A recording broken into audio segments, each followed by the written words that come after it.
this is bamboo here to build our dome in Fairfax. So this is our source of our bamboo. So you know, this is a green bamboo. George cut some of this a couple months ago, so you know, so it's been dried. So we have this nice, you know, kind of dry bamboo, and this is great because this bends really nicely, right? So it doesn't snap. So we're going to go ahead and load this bamboo up onto the truck and then drive it down to Fairfax. So this is where it begins.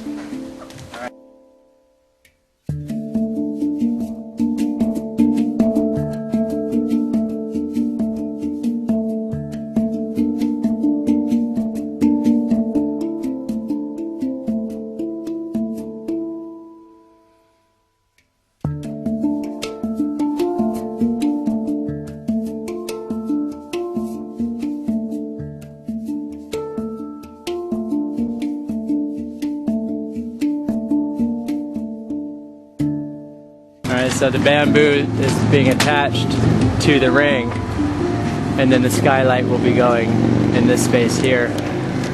So we're using you know, rope and screws of washers to attach the bamboo to the center ring.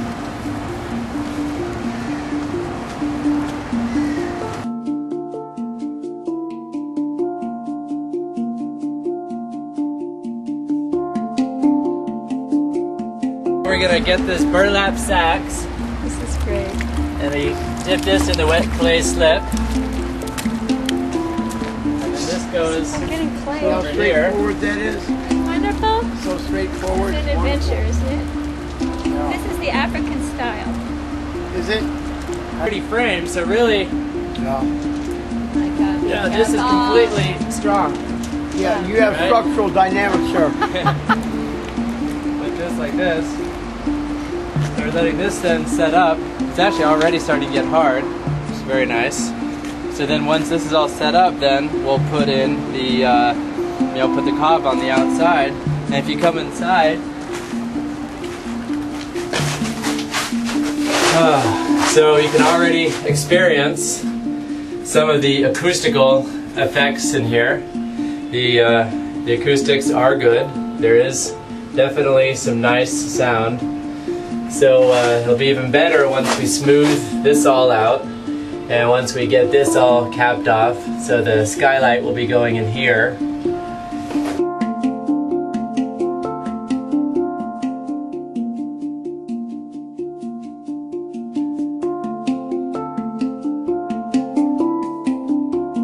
We'll be putting another coat thicker on the outside of this, but also building out the inside too.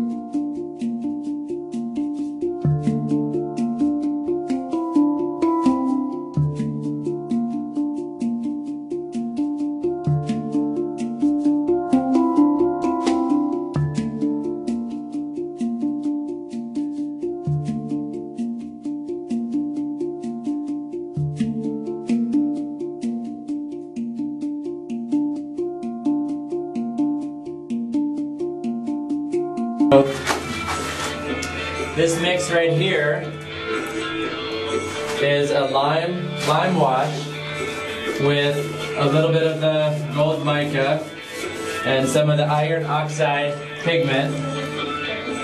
It's leaving little red streaks because of the iron oxides in there. I put just a little bit of sugar into the mix also to help the pigment to kind of bond to the lime. It's a little trick I learned from a guy in Guatemala. Okay, so we are now about to seal our dome. This plaster has been drying out for a few days, so we're definitely ready to seal it now. We're going to seal it with a linseed oil. We're going to do about 4 coats of sealer. The first coat will be pure linseed oil with some iron oxide pigment. And then the second coat, I'll add a little bit of mineral spirits to help the linseed oil to penetrate into the plaster. And then the third coat, I'll add even more mineral spirits, and I'll add some diatomaceous earth also to help shed the water. So this here is the process of sealing our dome. So I'm just gonna paint it on there.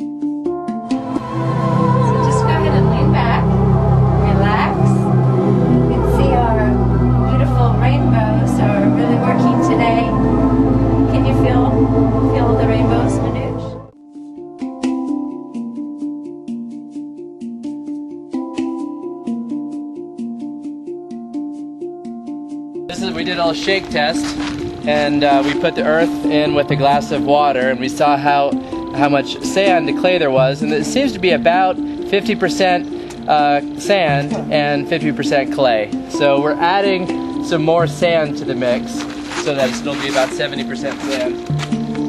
Okay, alright. This is my brother Matt working with me.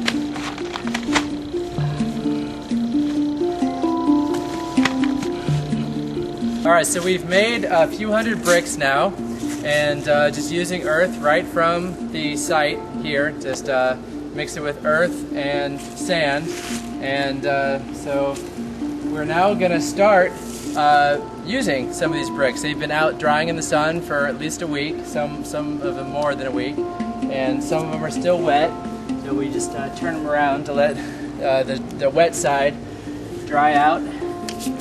So this is where we're at now with the foundation over here.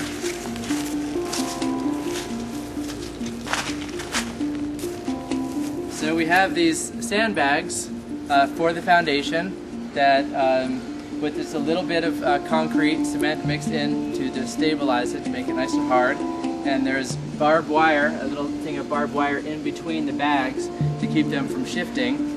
And then we also stake some rebar in between to just hold them also in place here. So these are nice and sturdy. So we want to have it off the ground significantly so no water will wick up. So we're safe here.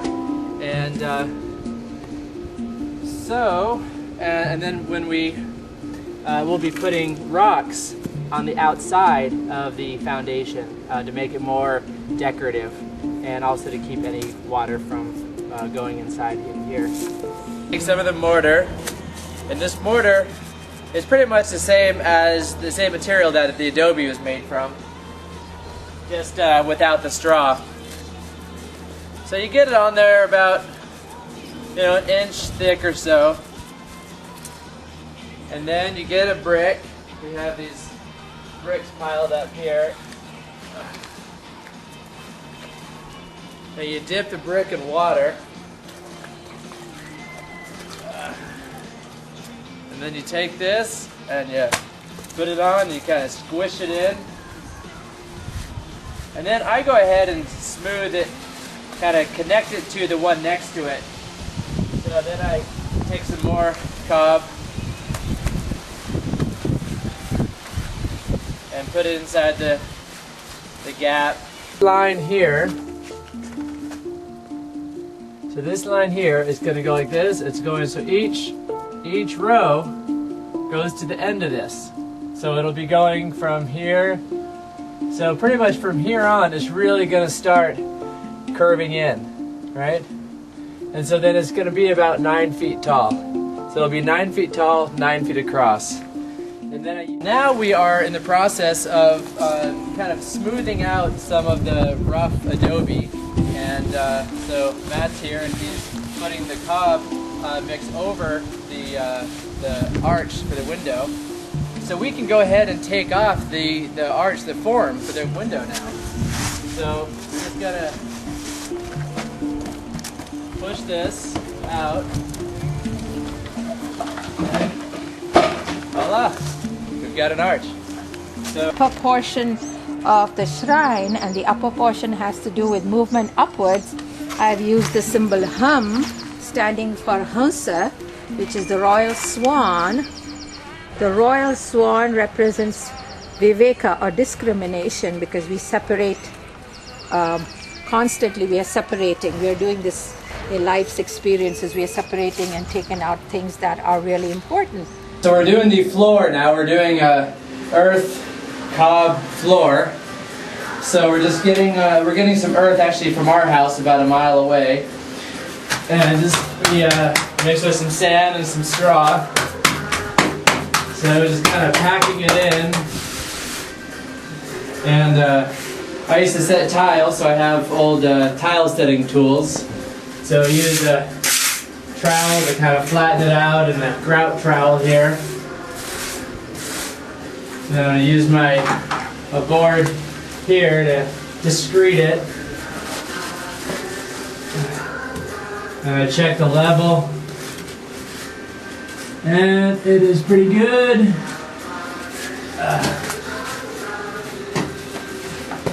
So now we are doing the second coat of plaster on our dome. This is a lime plaster that we're using. And so this is about 4 parts sand to about 1 part lime, and then about half of a part of clay. And I also added some of this stuff here. It's called diatomaceous earth.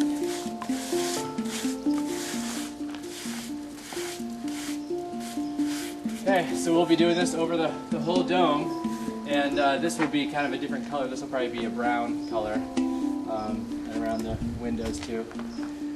So we're now in the exciting phase of sealing our dome. So we've let it dry out for a couple weeks, and so it should be pretty well dried to seal. So we're sealing it with a linseed oil, and we're putting linseed oil, and we're adding a little bit of this diatomaceous earth into the linseed oil to help shed the water.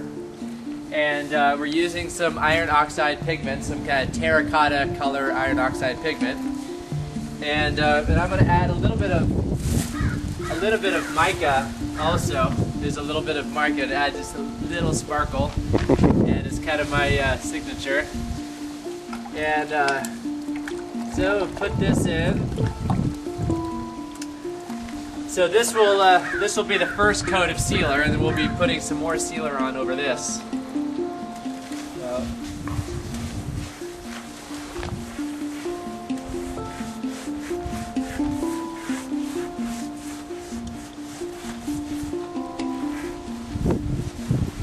We're about to do an earthen plaster on the floor. And so what this plaster consists of is this manure.